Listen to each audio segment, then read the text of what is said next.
Dokusan line is open this evening. If you have never had Dokusan or not had Dokusan in more than a month, please raise your hand.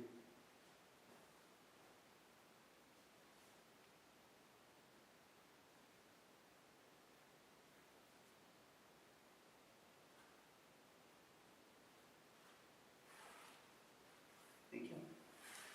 Anyone else who would like to have Dokusan tonight, please raise your hand.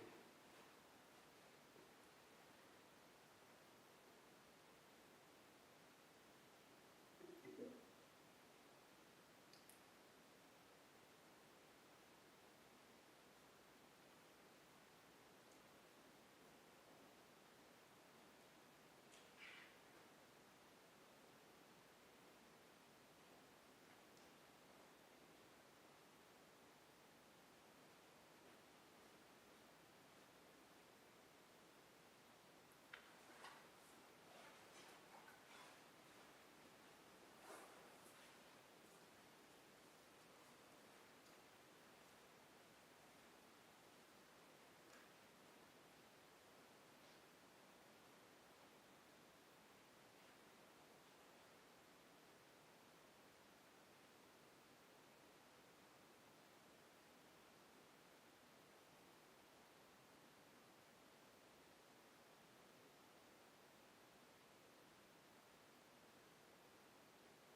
Gatha on opening the sutra.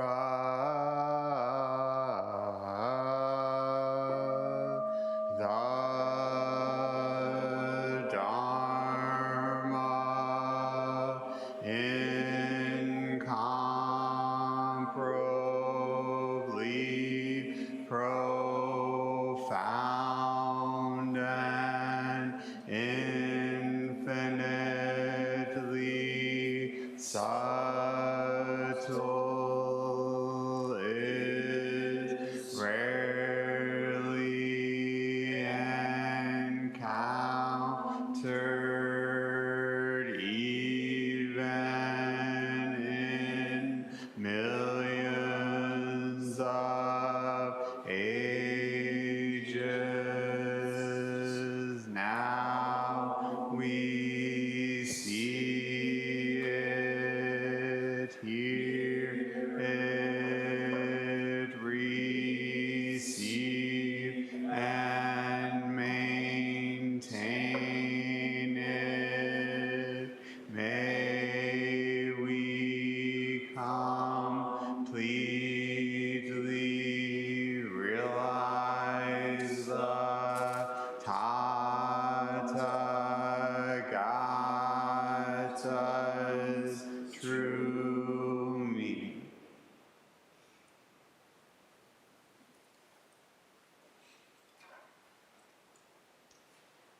Good evening, everybody. It's good to be here tonight.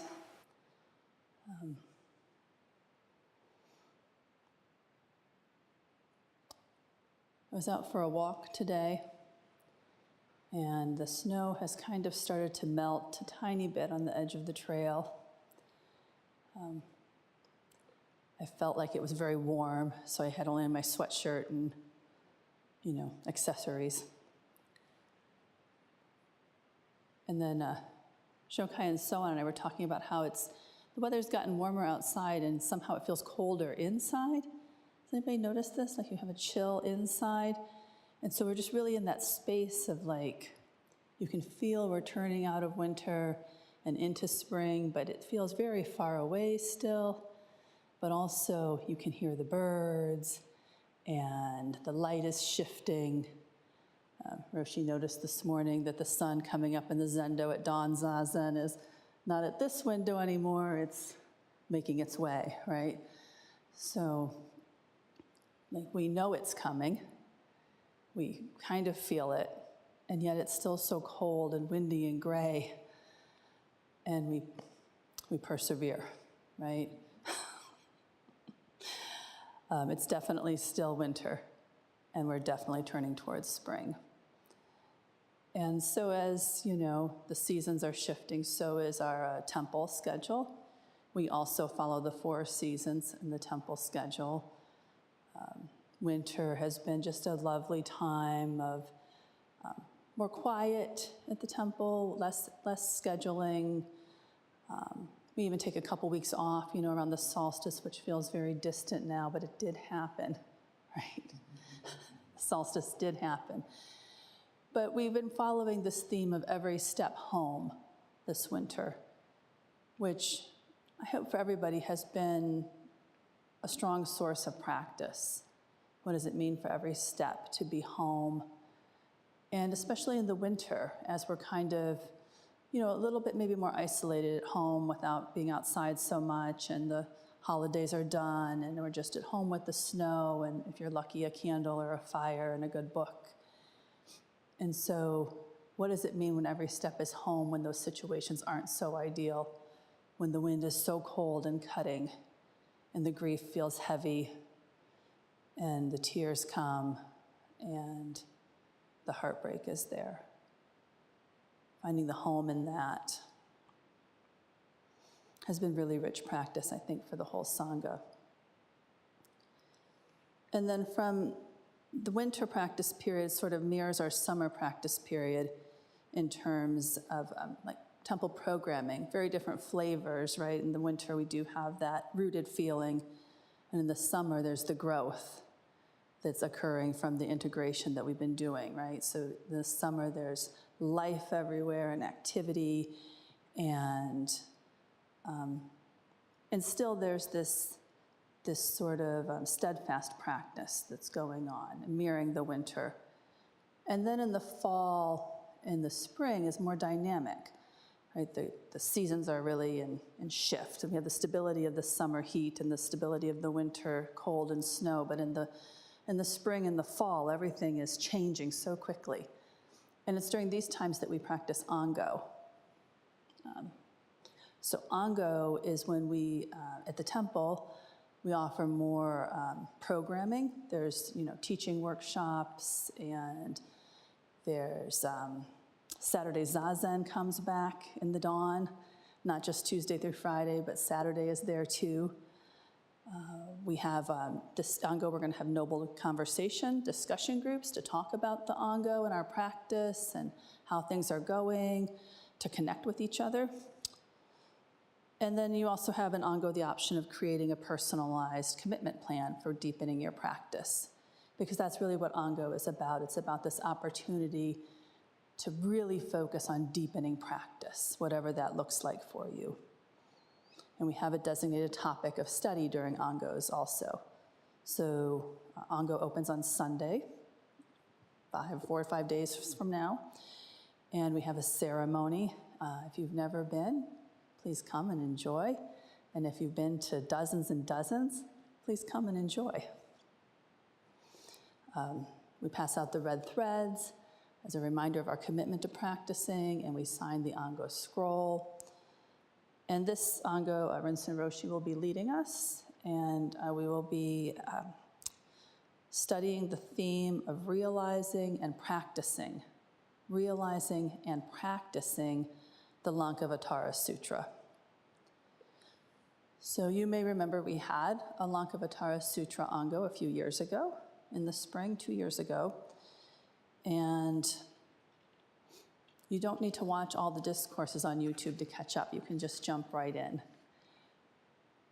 But I'm really excited about this Ango, and it doesn't feel at all like a repeat theme, because if you've been following along in the teachings and the discourses, and even if you haven't, I can just tell you, because I've been so closely working with the teachers and being in the temple, the way this sutra has worked on our Sangha and on our teachers themselves, and hopefully on each one of us, has been profound. And so to come back to an Ango in the spring, to come back in this deeper way, to examine this together again more closely, and to hear these culminating teachings that I'm sure Roshi will be offering us, is such a wonderful opportunity. And I'm just really excited that it's kind of coming around again in this springtime way of just opening, right? The earth kind of opens up and lets the crocuses come up, and we get to do that too. We get to open up and receive the sutra and the teachings, this Ango.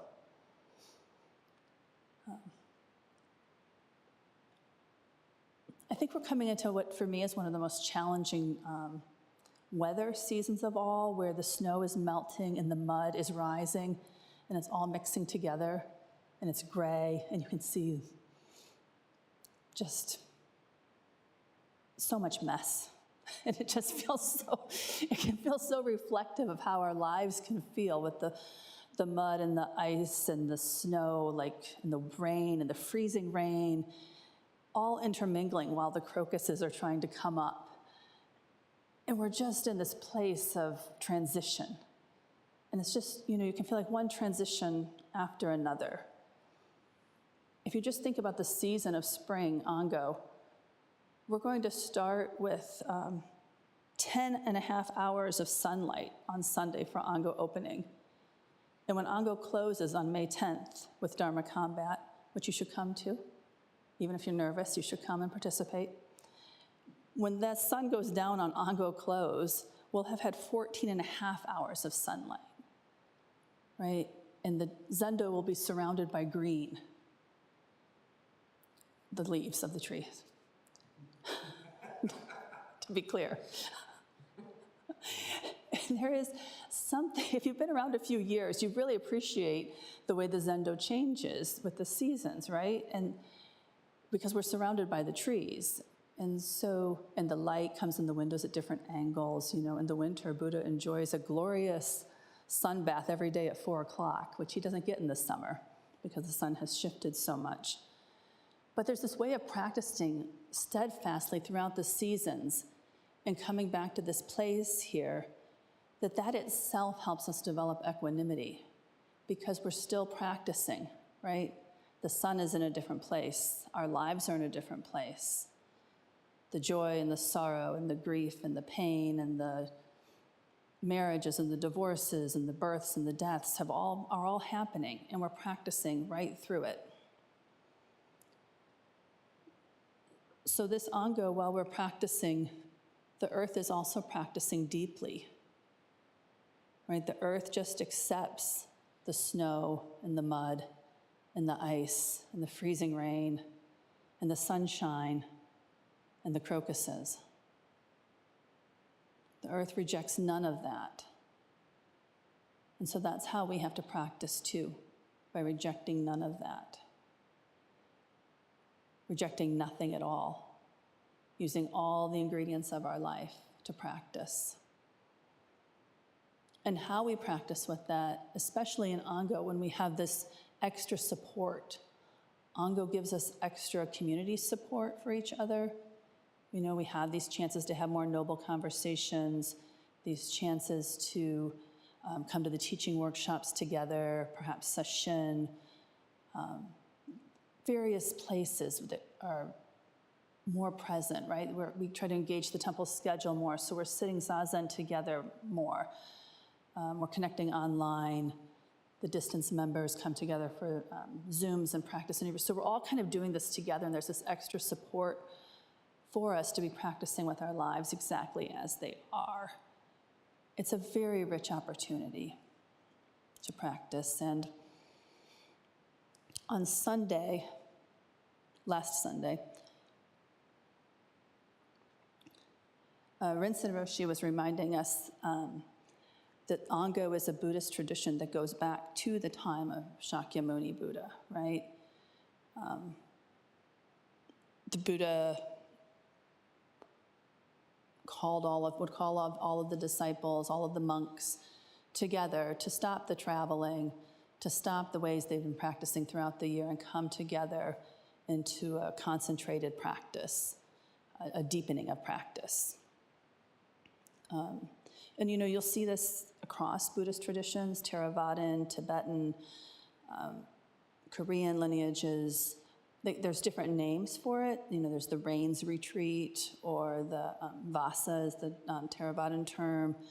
We call it Ango. Historically, you'll see it called the Summer Retreat in koans, or if you're reading stories from the ancestors. But it's all the same thing. It's this 90-day period of deep practice. When you consider how deep that really is, just that fact alone, that for 2,600 years, every year, people have come together to practice deeply for a concentrated 90 days of the year, for a whole season. And that's amazing. That means that every Zen master you read about, every disciple, every monk, countless practitioners have all done this, right? So practicing Ango is practicing lineage. It's practicing with all the ancestors. We have that line in one of our dedications, all the ancestors of meditation in the still halls, the unknown women and men, centuries of enlightened women and men. And that's what we're doing in Ango. We're practicing that exact same way. We are those unknown women and men, centuries of enlightened women and men. And so thinking about this long history kind of made me wonder a little bit what it might have been like to practice Ango in the Buddha's Sangha 2,600 years ago. And you don't have to actually wonder, because they wrote it all down in the Vinaya Code for you. Lots and lots of details about how to behave during Ango, exactly how you need to make your dwelling, exactly what day you should enter Ango, And it was interesting to me because the tradition really wasn't that different. There was an Ango opening ceremony. There was a way that the practitioners and the monks committed to it. They had to write their name down too. And before they wrote their names down on things, they had to stand outside the dwelling and say out loud 3 times, "I now enter this Ango dwelling," as a way of committing to that practice. And we do these things too. We have a practice plan to commit to the Ango. When we sign our name on that scroll, we are saying, "I'm entering the 3-month reigns in this dwelling, in this temple, in this body. I'm entering the Ango retreat, and I'm committing to deepening my practice." After the ceremony, we tie the red thread on as a reminder of our commitment to the practice. And I don't think that the Buddha had a lot of red threads, but the idea of the commitment is the same, to say, okay, for 3 months, this is what I'm doing. And they also had a closing ceremony with tea and cake. That's kind of nice.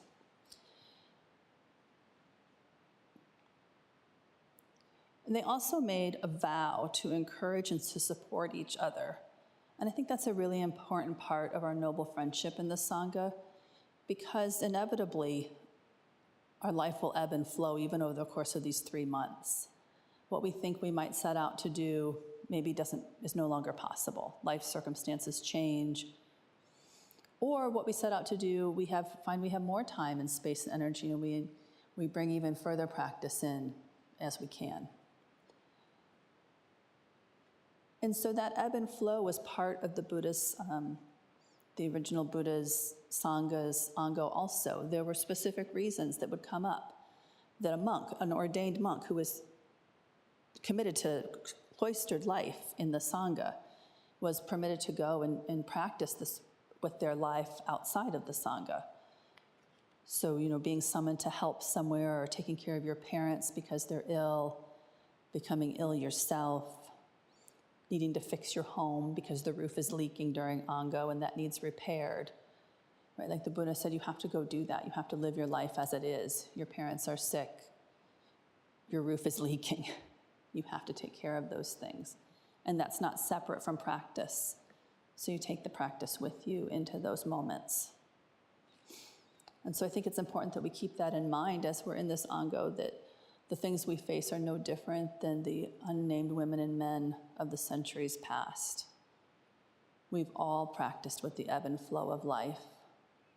And the more we practice with that, the more power we find we have.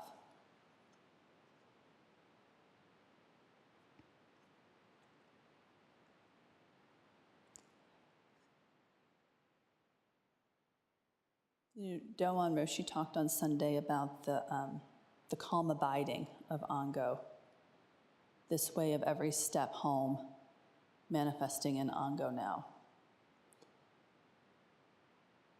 And for some inspiration with that, because we're really thinking about calm abiding and deepening our practice, and maybe putting a little more structure into our practice if we need that, right? Making that commitment to deepening practice, and maybe making a commitment to do it in certain ways. And so there's a call to an imperative to deepen your practice and to find that in the sense of calm abiding. So I want to look at just a little bit of a reading from our ancestor Dogen about his guidance to his monks on the first night of their Ango on 1241, 800 years ago. He offers them a verse. Now the hundreds of grasses are actually gathering for the summer. Their retreat is starting. Plucked from the entire earth, there would be 10 million stalks. One flower with 5 petals opens in the sky and in the mud. Without doubt, it will naturally bear fruit. And it's important to see here how the petals and the flower are one and the same. The flower is the petals, and the petals are the flower. And we practice in this mud and in the sky, in community and individually. And it's together this way that the fruit of our practice comes to fruition. He then goes on to offer the encouragement for Ango. This Ango has come down to us this very day as a natural endowment from Buddha after Buddha, ancestor after ancestor, and Dharma heir after Dharma heir. Hence, to do an Ango is to see Buddhas and ancestors, as well as to meet them, for an Ango has forever so long created Buddhas and ancestors. Buddha after Buddha and ancestor after ancestor have continually experienced it intimately in skin and flesh, bones and marrow, taking up the eye and the head crown of the Buddhas and ancestors. We make them into the days and months of the 90 days of Ango. One Ango is therefore something equivalent to Buddha after Buddha and ancestor after ancestor. The Ango from beginning to end is what an ancestor is. Beyond this, there is not a single additional inch of ground, nor even a great earth. Ango is the ancient custom of abiding within and maintaining the three treasures of Buddha, Dharma, and Sangha. Those who reside within the house of the Buddhas and ancestors must by all means do the practice of Ango.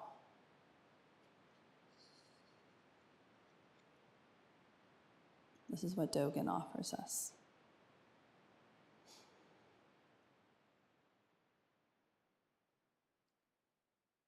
And so how do we practice Ango? We must by all means do the practice of Ango. And what does that look like for you, this Ango? You know, it can look like making we can talk about all the forms of Ango and how to engage them. And actually, I hope you do talk about that. I'm going to be on Zoom tomorrow night, and there's a link in an email you got a few days ago to come in and hear about those various forms and programming that we're having and how to actually make yourself a plan for how to engage Ango. But more importantly than that actually is how do you deepen your practice with whatever's arising now? How do you deepen your practice in every step being home and in the context of the Lankavatara? How do you make that your life? How do you merge with that?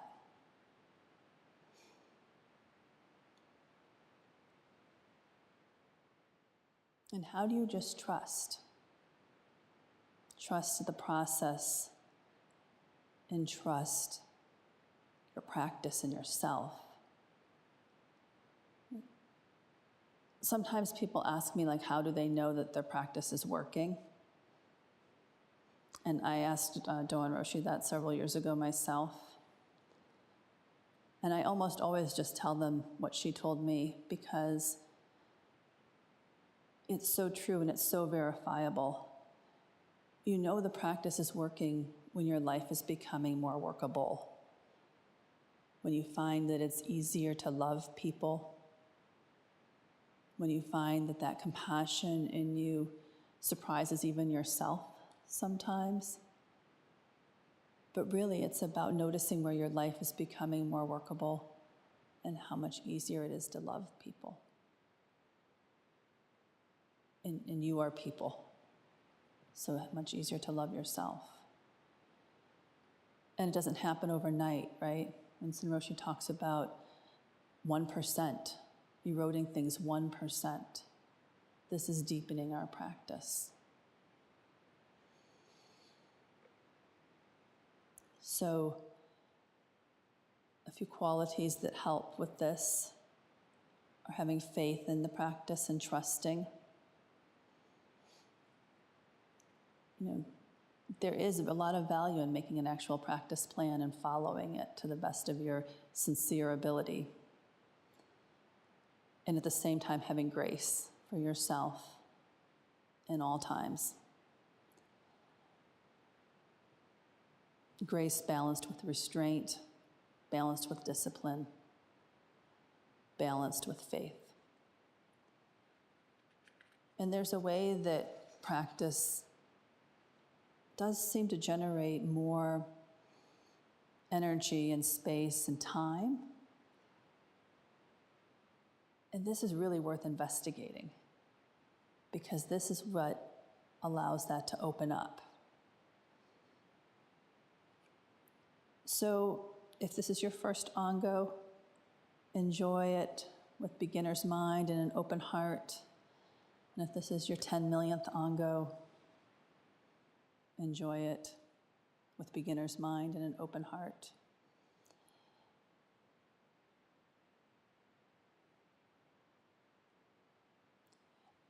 And I really encourage all of us to just give a little thought ahead of time of what that might mean for you this Ango.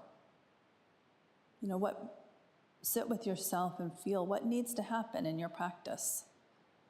What needs to happen to make room for practice at the same time. And last, I just want to leave with one little part of Doan Roshi in her talk about the peaceful dwelling of Ango, read us the song of the grass roof hermitage. And there's this very small chunk of that I think just gives us such important direct guidance for how to practice this Ango. Turn around the light to shine within, then just return. The vast inconceivable source can't be faced or turned away from. Meet the ancestral teachers, be familiar with their instruction. Bind grasses to build a hut, and don't give up. We can always come back to ourselves.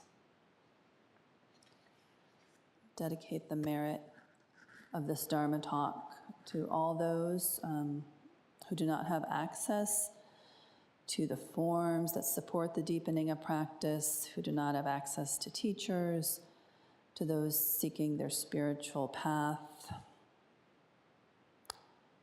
May our merit erode any and all obstacles for the sake of full and complete awakening for all beings without exception. May it be so.